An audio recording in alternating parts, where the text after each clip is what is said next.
Hello and welcome to another video. I hope you are all well. This video is going to be about the start of 1968 in the life of the twins up until their arrest in May of that year. I find this time quite interesting in the Kray story, and it is the least talked about bit. It is when the twins were arguably at their most craziest, with 2 known murders under their belt and a significant hand in one other. The twins were extremely feared by now. Ron's madness from his mental illness was more than likely at an all-time high at this point. He definitely wasn't getting the treatment he needed and was drinking heavily. Reg was also drinking heavily and taking Valium 3 times a day, and as January rolled around, it was only about 7 months or so since Francis had passed away, so Reg was just as volatile as Ronnie was. The once more sensible, more placid twin was replaced with bitterness and anger. By all accounts, Reg was on a death wish by now and not really caring what happened to him. Reggie thought so much of Francis, his life ended. That's the way he looked at it. Told me so out of his own mouth. He was dominated by Ron, more so at this point than at any other time in his life. Ron was calling all the shots on everything. Lots of things had dried up for the twins. They were still getting protection money coming in from various places, but their days as club owners were pretty much long gone. They were not as flush as they used to be. That's not to say they were broke, far from it, but it just wasn't like anything they was getting in the early to mid 1960s, I should imagine. They did have the Carpenter's Arms, but I don't think that they actually own that place. This period of time for me just seems to be the most interesting. It's a very short period, but there is a few things to talk about. I find it interesting hearing about the months leading up to the firm's arrest and the paranoia that was now setting in. Paranoia from the twins with the police breathing down their necks, and the paranoia because the firm members were potentially grassing or had the potential to grass. The paranoia from the firm wondering if they will be next to get murdered after the killing of Jack McVitie in the previous October. It would have been quite a mad time to be around the twins and the firm. Braithwaite House was the new headquarters of the firm. Braithwaite House is an 18-storey block of modern flats. The old home at 178 Valence Road was up for demolition, and the family moved out towards the very end of 1967, I believe. Flat 43 on the 9th floor of Braithwaite House was the new Kray family home. The twins, like at Valence Road, lived there with their mother and father, Violet and Charlie. The block of flats were a luxury when compared to Valence Road. It would have been quite difficult for the family to leave Valence Road after such a long time, but it wasn't that far from Valence Road. It was just under 2 miles. Here is the distance on Google Maps. So as you can see, it's not too far away. So while it was all new to them, it was still very close to their old street. It would have been a very short bus ride. Here's Braithwaite House today. It's still there and unchanged. Violet and Charlie Kray remained here until their deaths in the early 1980s. I am sure whoever is in the flat now knows the history. At the start of 1968, the Kray investigation was gaining traction, with a few people giving statements to Nipper Reid. These included Leslie Payne and Lenny Hamilton. Other people gave statements, but for the time being they remained unsigned. It was well known by now that the twins seemed to get out of trouble quite easily when they were pulled in by the police. The 1965 trial victory and the George Cornell murder arrests were still fresh in people's minds, where the twins walked out unscathed, so it's understandable why they wouldn't want to commit to signing any statements that they have made. By this time, the twins also had a house in Bilderston in Suffolk, just down the road from Hadley. They bought the property for $12,000, putting it in their mother's name. It was set in 8 acres of land and had stables and a paddock and a small stream running beside it. The twins liked the area. It was an area they knew from being evacuated during World War II, so it was an ideal place for them to plan their eventual retirement from big time crime. By this stage, lots of old firm members had left. People like Johnny Davis and Mickey Fawcett had long since gone, but there were still some old members knocking about, people like Pat Connolly and Limehouse Willie. There were newer recruits also, like the Lambriano brothers, Tony Lambriano in particular. Chris Lambriano, he was not really a member of the firm. Two other men called Alan Bruce Cooper and Paul Alvey were around. They had been around for a while before, with Alvey trying to commit a murder on the twins' behalf with a cyanide syringe in a briefcase at the Old Bailey, which never happened. I did wrongly suggest that the target was Leslie Payne in my last video, but that turns out not to be correct. The target was in fact Jimmy Evans, a friend of Ginger Marks. Evans and Marks were both involved in the shooting of Freddie Foreman's brother George in 1965, when George was blasted in the groin with a shotgun after answering his front door. Ginger Marks later disappeared from Cheshire Street, which was just around the corner from Valence Road, and it was alleged that Freddie Foreman shot him. The Jimmy Evans murder attempt was the twins' way of helping out Freddie by ordering Alvey to murder him. This time in early 1968, David Bailey came to take some photographs of the twins, which were taken at Braithwaite House. Two of these are in colour, with one of them showing the twins grinning while holding their pet snakes, Gerard and Nipper. The snakes were named after Chief Inspector Fred Gerard and of course Nipper Reed. These would be some of the last pictures taken of the twins as free men, with other pictures taken in the Old Horns in those early months of 1968.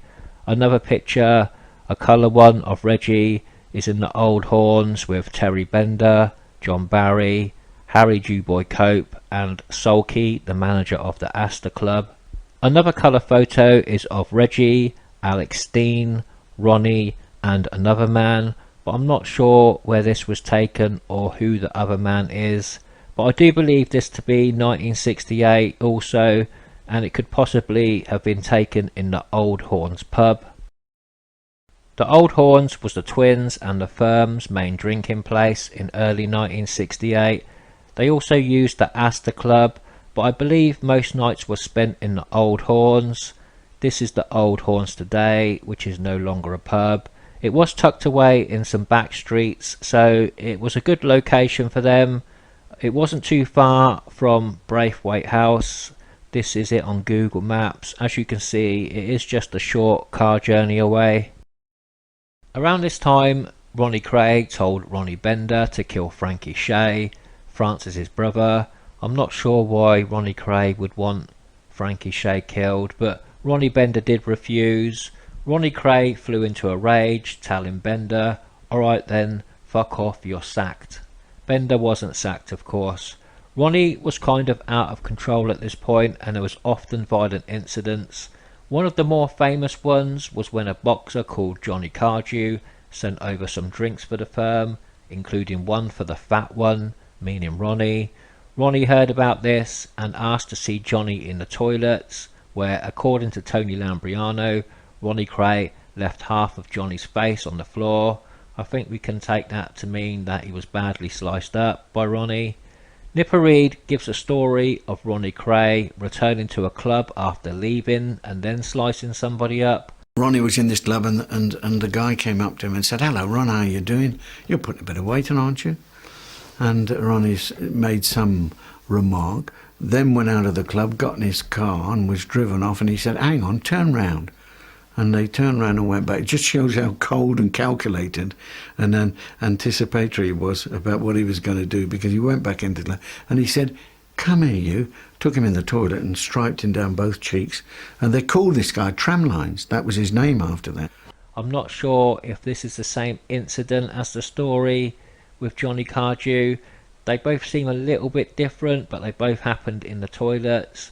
But it's possible Nipper does mean Johnny Cardew, but like a lot of things with the twins, People give lots of different accounts, so it can be difficult to know exactly what was what. The twins were trying to expand things in early 1968 with a few suggestions coming from Alan Bruce Cooper. These were things like large-scale gold smuggling, illegal trafficking of immigrants, and also drugs. I'm not too sure what the drugs market was like in 1968, but it would have been in its infancy compared to what it became in the 1980s and onwards. People do say that the twins were not into drugs, but I don't believe this to be fully true. There is some people saying the twins were into dealing some pills towards the end of their freedom. It is said that Jack McVitie owed some money to the twins for pills. So I do think, given the chance, the twins would have took the drugs route if the chance had presented itself.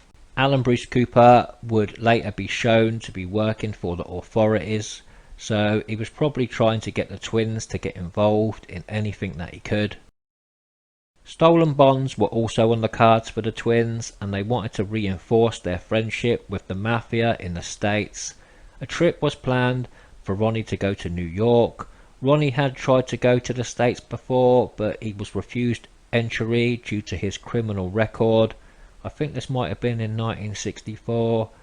But this was not going to happen this time, as the strings were being pulled by Alan Bruce Cooper, and he was in cooperation with authorities, American authorities and Scotland Yard. Ron started the journey to New York with Alan Bruce Cooper and old friend Dickie Morgan on the 2nd of April 1968. They first flew to Paris and then arrived in New York on the 3rd of April. They met Mafia go-between Joey Kaufman in New York, and he introduced them to various people. Kaufman had met the twins previously in London with some meetings. They all stayed at the Warwick Hotel on West 54th Street. This is the Warwick Hotel today, and here is inside the foyer. It probably hasn't changed at all since 1968. They met various boxers, including Rocky Marciano, but none of the big Mafia figures seemed to be available, so they met many lesser-known hoods. That time when Ron went to America, to New York, to meet the Mafia, the families, I think he was very much under scrutiny by the police, who had informers that they had slipped into him. People like Alan Cooper and Joe Kaufman, they were just informants, grasses if you like, agents provocateurs. And this Alan Cooper particularly, he was an American, a very short little fellow with a lisp and a stutter, and his stutter became worse the longer he was in the twins' company. It got very pronounced. It took them to meet the Mafia. He might have met a couple of street hoods, a couple of, shall we say, crew members, but he never met any Mafia as such. All he met were actors, people who looked like Italian waiters, Zapata moustaches, big overcoats. Hiya, baby. How you doing? How you doing, Ron? He came back. He was over the moon. He really thought this is it, the big link up between him and his twin and the Mafia. It's ludicrous. Ludicrous. The trip was set up by the authorities because there is no way that Ronnie Kray and Dickie Morgan would be let into the States otherwise. They were probably hoping Joey Kaufman would bring along some big Mafia figures, but that didn't happen. They all stayed well away from Ron. Dickie Morgan was a bit suspicious of them being let into the States so easily, but I'm not sure if Ron saw it that way. It was a big adventure for Ron. He saw it as a good way to get more business going between the Mafia and the firm, but it just never really happened. But Ronnie returned to London happy about his trip to New York. By this stage, the remaining members of the firm were very paranoid about the twins. According to Albert Donahue, they even started using code words in case they were sent for by the twins, which could involve them being in danger. The twins wouldn't send a stranger to get you, because they know you'd either do the stranger or you wouldn't show. So the person who's going to come for you is your partner. So we had a little arrangement that if he used my first name, Albert, that's a warning, and vice versa. You know. Which, like, to anyone accompanying him, if he knocked at my door and said, "It's only me, Albert," no problem. Don't sound like a signal, but it is. You know. And that way I'd come flying out the window with a shooter in my hand or something. You know. After the cruel and senseless murder of Jack McVitie in October 1967, it was not out of proportion for any of the firm to be worried. The threat was very real. It wouldn't take much to upset either of the twins at this stage. One of the last big things the twins were involved in before their arrest was an attempt to murder a man called George Karuna. George was a Maltese club owner. George was trying to horn in on some clubs owned by a friend of the twins called Bernie Silver. Bernie Silver, I believe, headed a gang called the Syndicate. Bernie, I think, was convicted of the murder of Tommy Smithson. Smithson was one of the twins' heroes growing up, so I find it weird they had a friendship with him. I don't know much about Bernie Silver, but he was quite a prominent villain from the 1950s up until the 1970s. He did get imprisoned for the Smithson murder, but that was not until 1975, and the murder of Smithson was committed in 1956, so 20 years later. So maybe the twins didn't know that he was involved in the murder of Smithson, or maybe they just didn't care, as it was just business. But they wanted to help out Bernie Silver, so they tried to get George Karuna killed. Alan Bruce Cooper decided that Paul Alvey would be up for the job of killing George Karuna. Cooper met with Alvey at the Westland Hotel in Bayswater. This is the spot today where the hotel was. As you can see, it's been knocked down. I don't have any pictures of Alan Bruce Cooper or Paul Alvey or George Karuna. The murder was initially going to be committed by shooting George Karuna with a crossbow, but this proved unsuitable to Paul Alvey after he experimented with the crossbow at his home. It was then suggested by Alan Bruce Cooper that explosives would be better. I think the plan was to rig the explosives to George Karuna's car and blow him up. Paul Alvey was sent off to Glasgow to pick up the explosives on the 29th of April 1968. He went to a house at 178 Maxwell Road in Glasgow to get the explosives. This is Maxwell Road, but it seems the house has long gone now. Paul Alvey was stopped at the airport in Glasgow on his way back to London while awaiting a flight. The explosives were discovered. Paul Alvey was eventually brought back to London and made a statement on the 1st of May 1968 where he told all, including the attempt of the murder of Jimmy Evans at the Old Bailey with the cyanide briefcase. Alvey pointed everything towards Alan Bruce Cooper, who was also arrested. It was then to Nipper Reed's surprise that Alan Bruce Cooper told him that he was working for Chief Inspector John DeRose and the US Secret Service, investigating the Krays and Mafia links, I believe. This is pretty much what made the police swoop on the twins and the firm in May 1968. I think things were getting far too dangerous with the twins as far as the police were concerned. Cyanide syringes in briefcases and then explosives on the streets of London. It does show how messed up the twins were at this stage, and all of it was coming from the orders of Ronnie Kray. You have to remember that all this happened in a very short space of time in 1968. It was only a span of 5 months. Another incident that happened right before the twins were arrested was the Battle of the Old Horns. That was on the 18th of April 1968. It did involve the Webb brothers. I have covered this in a previous video, so I won't go into detail on it here. Around this time there was also the idea of killing the twins. 2 people have mentioned this, Mickey Fawcett and Freddie Foreman. According to Freddie Foreman, a meeting took place where plans were put in place to murder the twins. This is supposed to have took place at Simpson's in the Strand. Ron was supposed to have wanted to kill a friend of Freddie Foreman's called Billy Gentry, and this sparked the meeting. Freddie felt the twins were getting out of hand. They were getting out of hand, and that is really the only part of the story I believe, to be honest.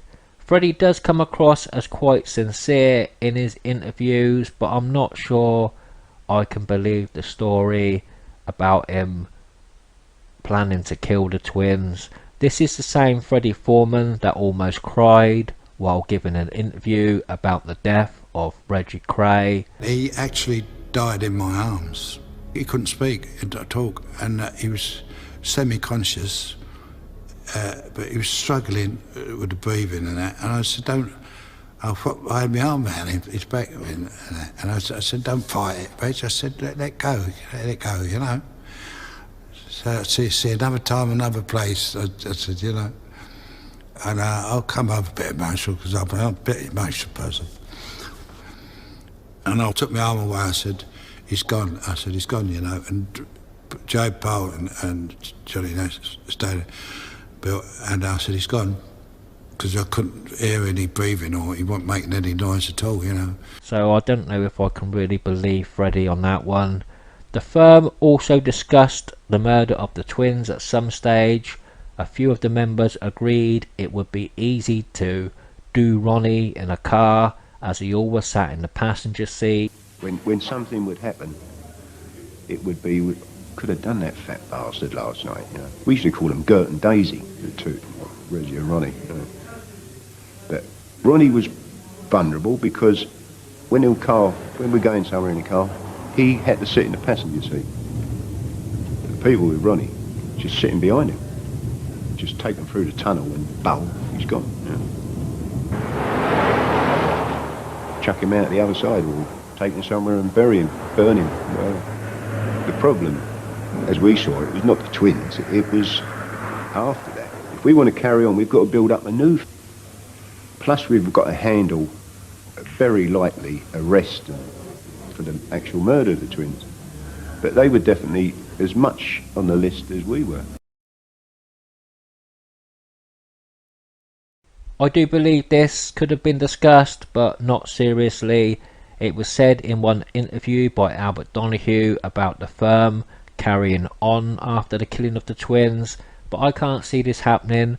Like I said in my last video, the twins were the fear of the firm. I just don't see the firm having that fear factor that the twins had to carry on with the protection and stuff. I just don't see it, and even more so with that 1968 version of the firm. Twins were arrested on the 8th of May 1968 in dawn raids across London. Then they had the committal proceedings where they were to be put on trial at the Old Bailey in 1969, and that was pretty much the end of 1968 for the twins.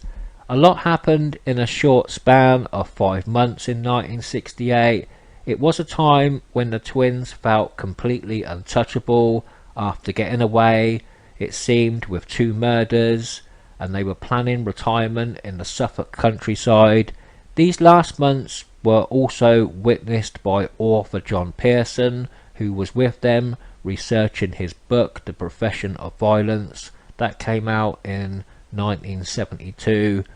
Lots of things in documentaries get talked about the twins' lives, but they never mention the remaining 5 months of freedom very much in 1968.